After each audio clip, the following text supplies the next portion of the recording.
Dr. Ray Choiniere, a psychologist, studied the temperaments of the presidents of the United States. The strengths of the artisan presidents are probably rooted in their decisiveness and in their charisma. I think that one of the things that characterizes an artisan presidency is that you will see the artisan typically noticing what's happening now, responding to that, seeing what he can make happen next, and rather than working from a long-range program, tending to respond to whatever's current. Franklin Roosevelt characterized his own task as president as being rather like that of a quarterback on a football field. You do your play, you execute it, you see what happened, then you figure out the next play, you see how that goes, then you figure out the next play. So there's no overall plan, there's just what's the next play.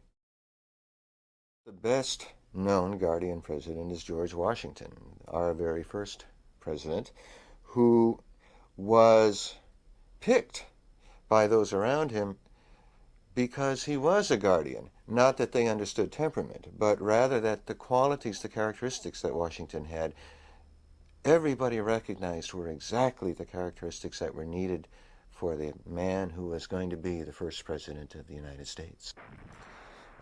The thing to understand about Washington being selected as president was that he was surrounded by a bunch of brilliant, high-strung rationals who had all of these wonderful philosophical ideas about how government ought to be constructed and who were willing to argue and fight about those principles and philosophies until everybody keeled over dead.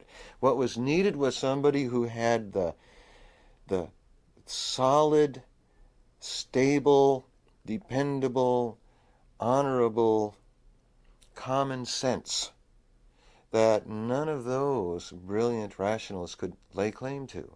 And when they looked in their midst, they found this one man who had the dogged, courageous integrity and the wisdom simply to listen carefully and decide thoughtfully that was really called for if this country was really going to get off the ground.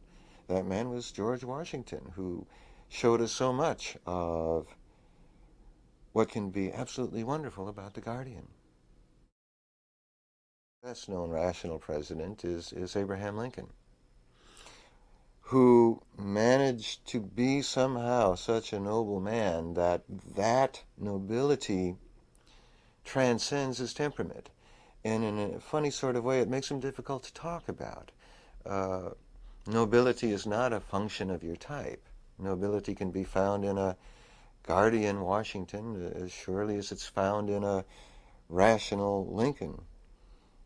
But if you try to get past somehow the splendor that the man had and to take a look at him as a rational, then you begin to see what you always see with rationals, the deliberate precision in thinking, the long-range view of how things ought to go, the typical willingness to set aside his own personal interests and even his own feelings in order to accomplish a task that he has so carefully and thoughtfully decided needs to be accomplished.